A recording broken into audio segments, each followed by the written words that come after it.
the stories from your childhood. Yeah, that it was depression, and well, by the time we were aware of things 4 years old, the depression. My dad worked on the road, cleaning bricks and anything else that was available.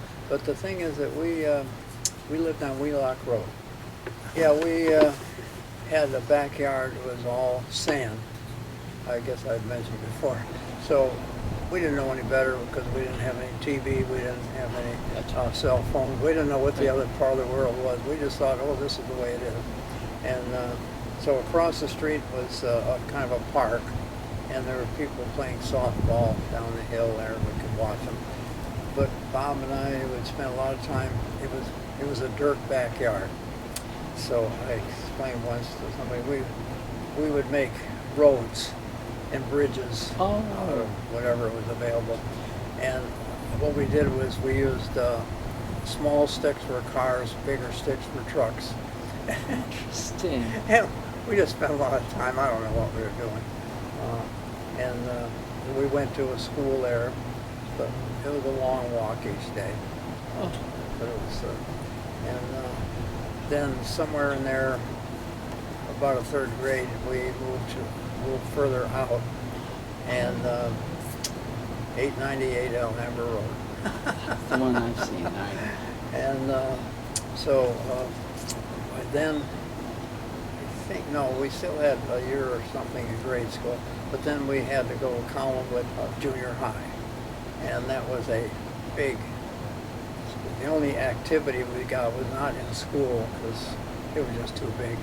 So we had the church group and the Boy Scout group. And anyway, the church group had a basketball team. So that was our introduction to something. And other than that, in the neighborhood, nobody had any money. I think we somehow had a ball. Somebody else had a bat. And there was a empty lot down at the end of the street.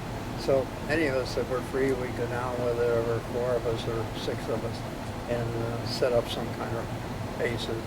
And we would play ball down there. We had the ball and somebody else had a bat, and that was our equipment. And yeah, some big kids came along while we were playing, and they kind of somehow they stole the ball and ran home.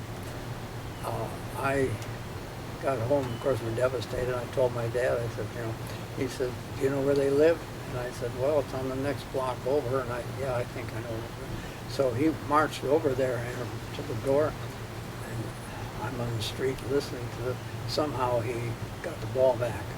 But that was, wow, that's the way it was. People didn't have much, and what they had, you really had to protect them. And then a railroad track ran down through there, so we used to enjoy running along the tracks, climbing the boxcars. Interesting. Real fun activities. One of my grade school kids actually fell off the boxcar and killed him, and that was an eye-opener for us. He actually sat in front of me in 3rd grade. Yeah. So, yeah. Anyway, that was. Did you bicycle out to Euclid? Yeah. There was a amusement park way out there, quite a ways, and so about 2 or 3 times a summer, my mother would get a lot of free tickets somehow to the grocery store, and so Bob and I would bike out and enjoy it. Also, my mother had a friend who lived in Euclid, but we would bike out to visit. The reason we went is they had a daughter who was kind of nice. So the 2 of us enjoyed her company. That's funny. So it's like you guys were like 12 and 13. Yeah, I'd say preschool kids. Middle school kids with hormones raging. Well, you got to get started somewhere. Yeah. Oh, what was interesting is, it had nothing to do with me so much, but we were in Cleveland, and Bill, he was a year old. And so we were just getting ready to take him for a Sunday walk. Now this was noon our time, and suddenly my dad or somebody or other, someone came out and said, wait, we're not going to walk right, there's some news that we want to hear. And so of course we sat there for the next several hours hearing about Pearl Harbor. Now, so I always associate December 7th, Pearl Harbor, a year after Bill his birthday was the 5th. Oh. So it was almost on his birthday. And when Bob was having problems in school, keeping in mind that he was 2 years older than any of his classmates. I never really thought how awkward that was until I'm looking back and thinking, I treated it as a matter of, whatever. And, but he was a year and a half, 2 years older than any of his classmates. And you can see and he was a really generous guy. But every now and then he had a temper and he'd blow him off. So he was constantly getting in fights. And so this was Fran's solution, is that maybe we get him to a smaller school and away from this big thing. So she went I was a freshman that year. He was 8th grade. And so she took him back to Poland with her and stayed at her place, went to a small school. And then that next year, at the end of the year, somehow she convinced my dad he could get a job at Remington Arms. And my dad did a lot of eventually janitorial jobs at the local factories or whatever. And then the war came on, and there were a lot of war jobs now. And so we all ended up Poland. It was I just can't explain the change in lifestyle. This big school that you knew nobody except the guy you sat next to, and you could get into activities like the orchestra or the band, but you could get no sport activities. But you went to Poland and immediately you were into everything. As a sophomore, I walked in, coach hands me a basketball and says, "You're on the varsity team." Like, whoa, I worked hard to do that. But he knew we played the church ball. And, but anyway, that completely changed, in my mind, it changed my whole life. From nobody in the big city that was going nowhere to all these people that were so friendly, and the very limited courses, but still, you got them. The classes were relatively small. I think in Collinwood High School, where we went, there were like 32 ninth grade classes with about 30 in each class. It was absolutely, that's the school. So you can see where you're nobody. But in Poland, it was the complete opposite. I got yelled at because I didn't say hello every time I saw somebody. I said, "I already said hello to you."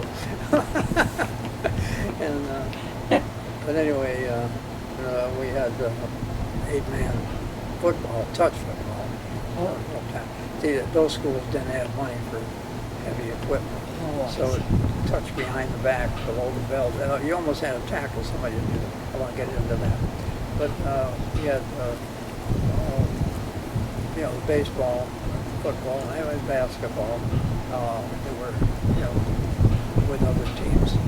And so that was my growing up period.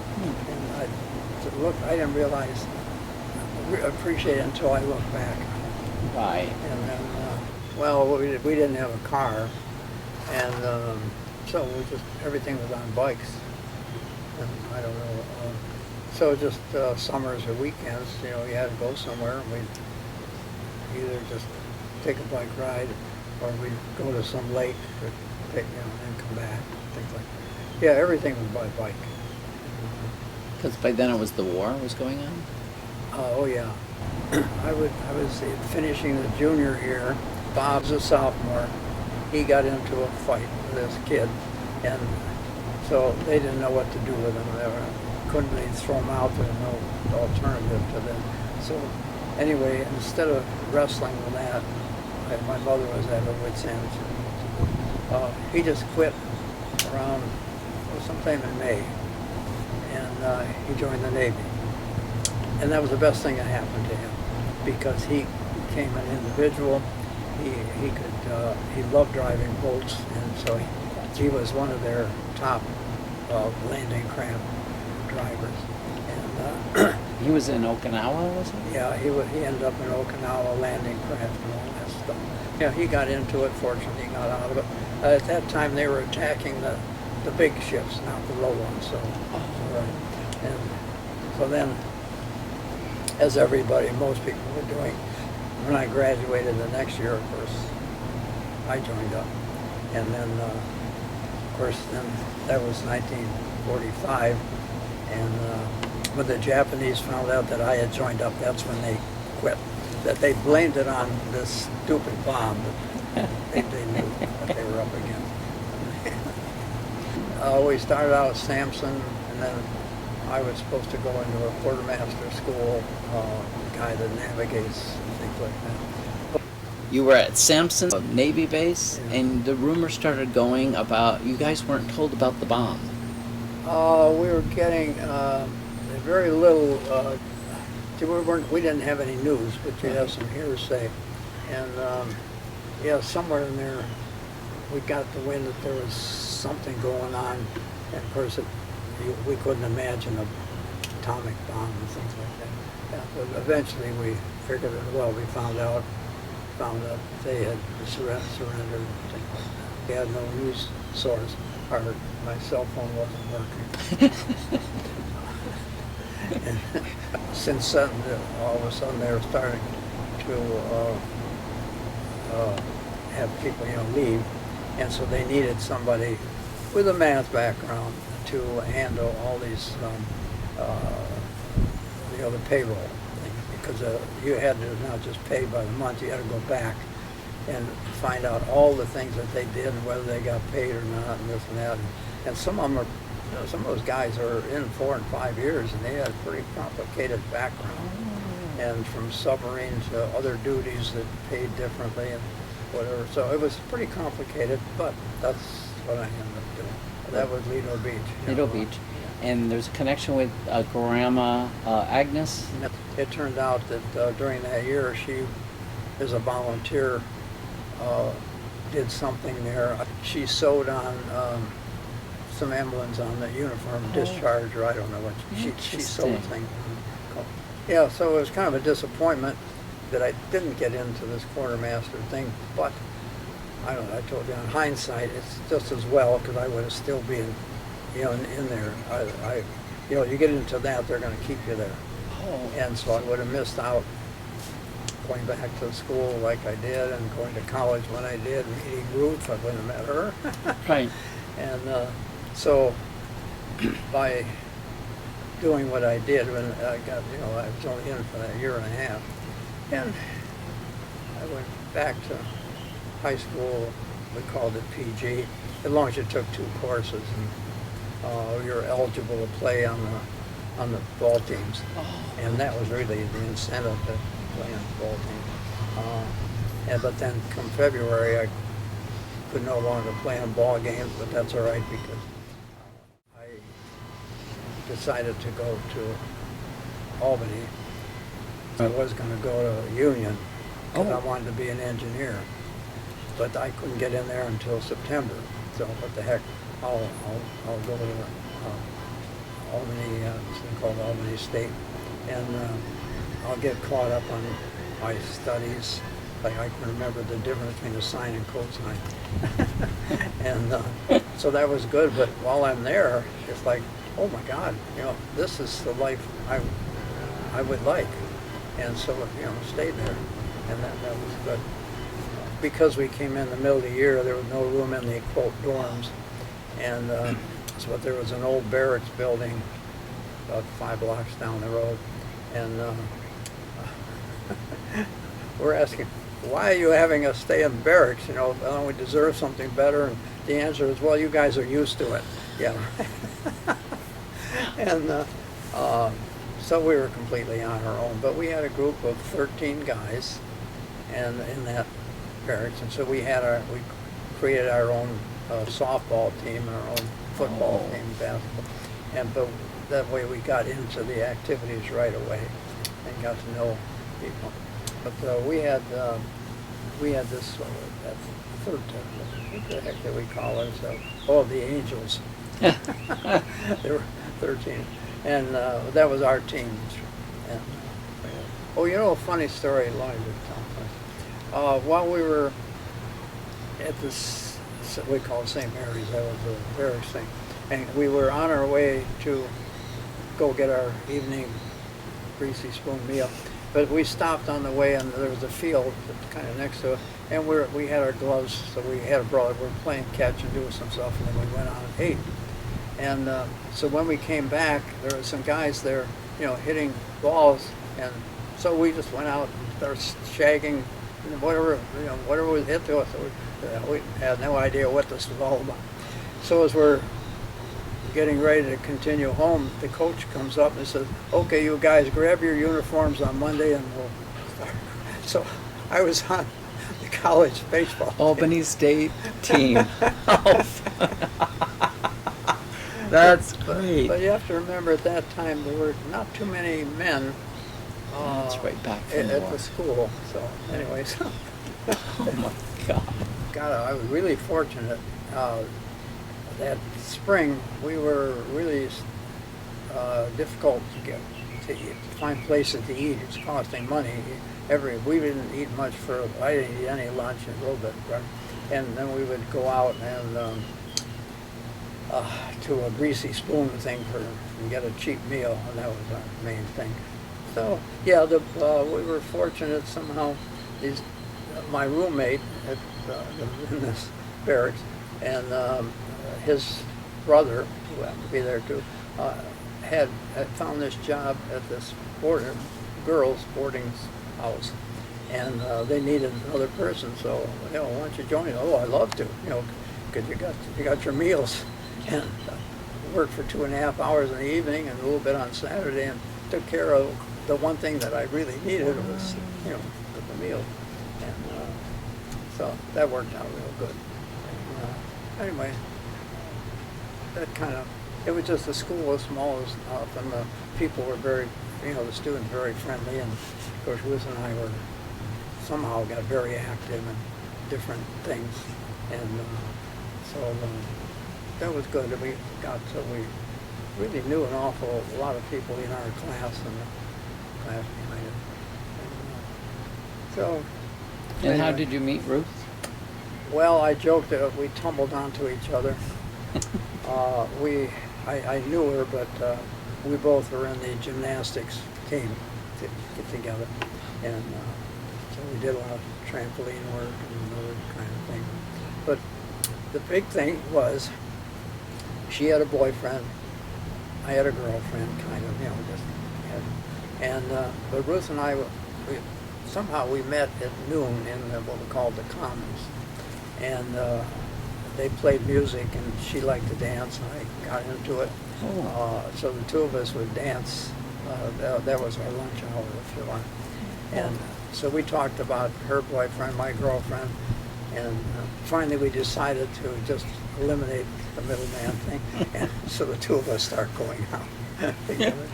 And of course, we hit it off and enjoyed each other.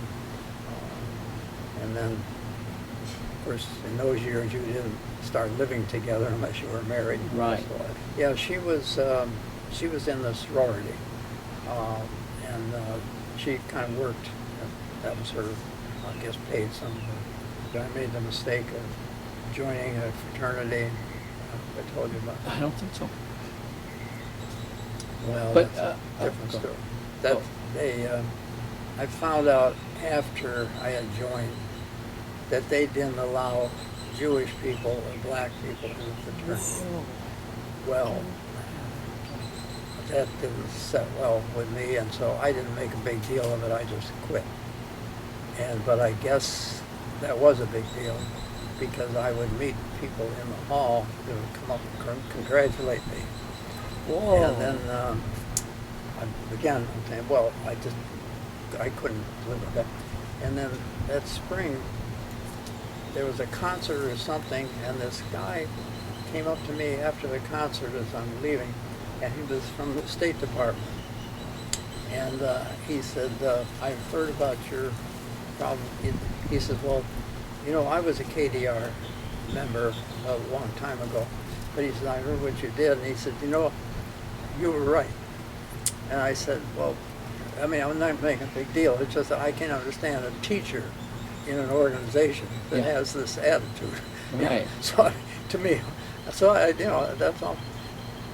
Come to find out, that next year the State Department issued a rule that any of the fraternities, sororities, and state colleges in New York, they couldn't have that kind of rule of discrimination. Wow. And so I'm okay, and that's the way it should be. Oh, so absolutely. What's a big deal?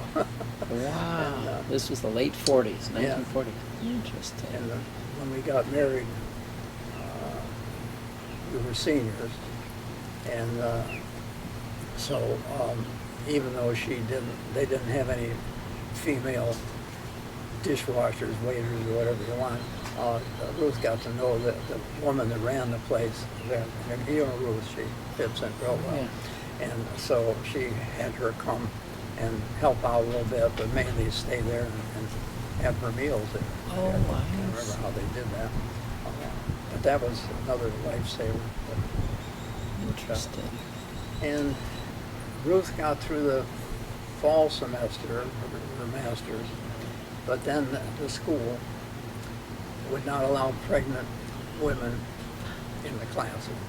You know, this is real open-minded society. 1940s, yeah. So she then was, of course, pregnant, and so Mrs. North, who was the gal, she said, well, come and stay here, you know, and so Ruth kind of stayed there, visited with her, a little whatever.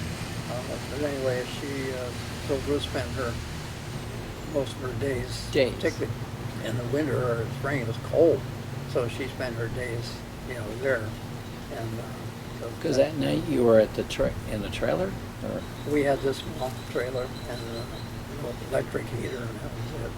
But we didn't see. We relied on this boarding thing for our food, so we'd bundle up for the evening and then get the hell out of there, and went and had our breakfast at the boarding house, and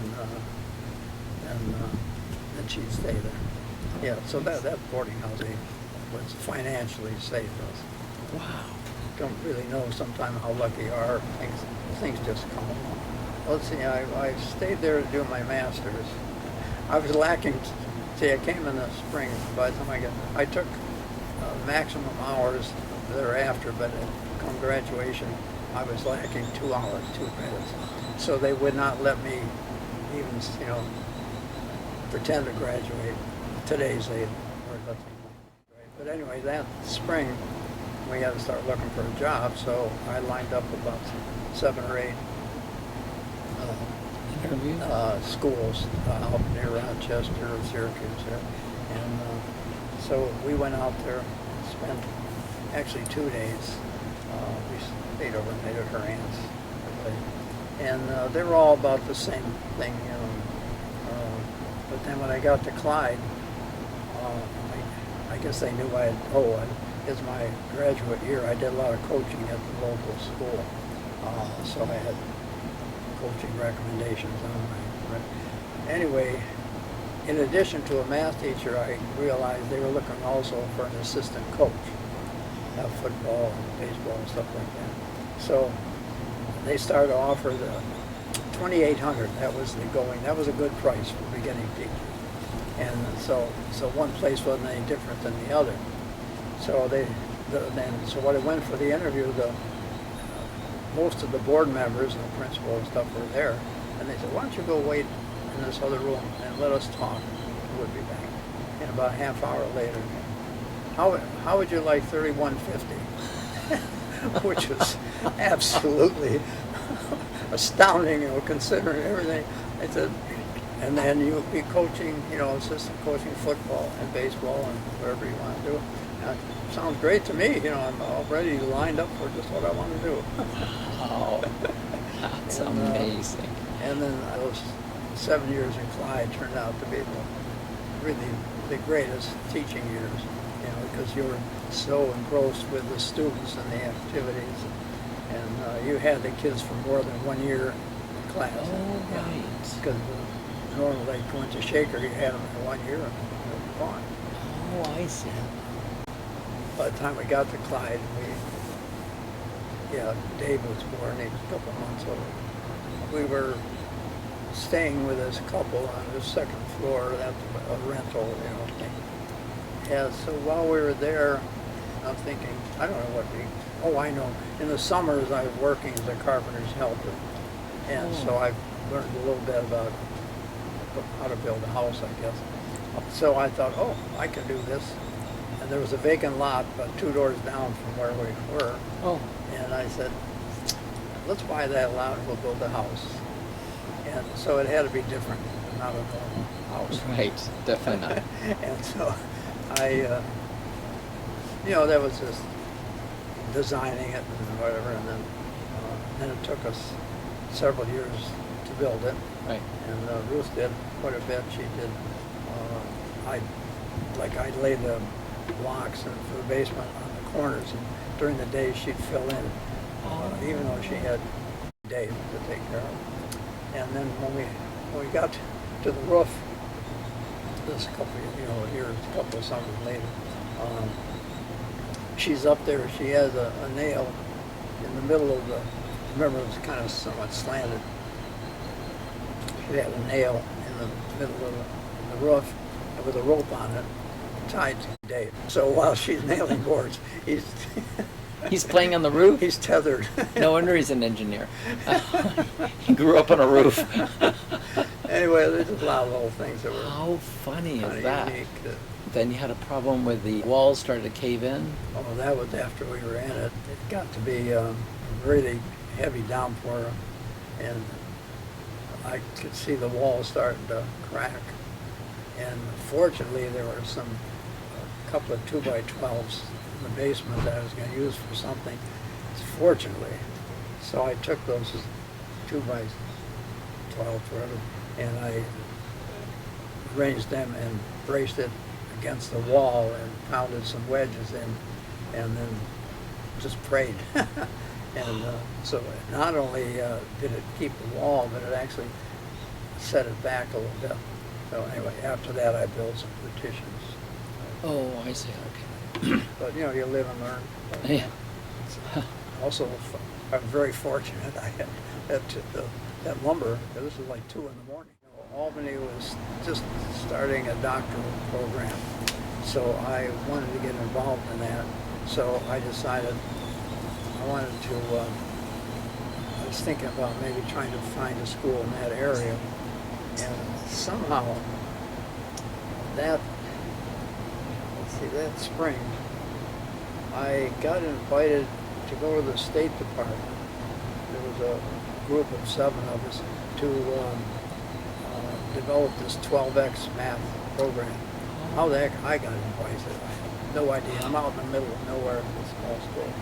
And anyway, so we went there, and while we were there, we looked up the coach that we knew quite well, and my physics teacher, and one other one that she knew. And they got together and had a dinner for us. And like, whoa, we hadn't seen any of them in 7 years. See? Wow. And so that was so nice. And meanwhile, while we're eating, Coach says, have you looked at this job? They're looking for a math supervisor over at North Colony. I don't know about North Colony. That was potato field last time. He said, no, it's a new school system to get people. And he says, as a matter of fact, I think they're interviewing tomorrow morning, Saturday morning, for this position. Let me call Ned Pitkin. He's the superintendent. And so he called me. He said, well, if you can get there by 4 o'clock, we'll talk to you. The fact that I was in Albany, the fact that I was having dinner with these guys, and So I guess I'm sure that that phys ed guy halfway, I'm sure he put in a good word for me enough to make this kid can stay for an extra half hour. Right. Because they would be done. So I went there and I had I just had no reason to put on any airs or do anything. I just went to talk to the guy. I didn't even know much about it. So I guess I pretty much said what I thought in terms of math programs or whatever. And so that went home. And that Wednesday he called and said, "We'd like to hire you." I said, "Oh, I got to think about this." I had kind of crossed that off my mind. And he said, "Well, let us know by Monday, because that's the board meeting." I said, "Okay." So that Monday morning I called him. I said, "Yeah, I guess." So anyway, that turned out to be amazing. One of these things happens. Amazing. 1959, that amazing year. Yeah. And, That's and by then you had 4 kids, so.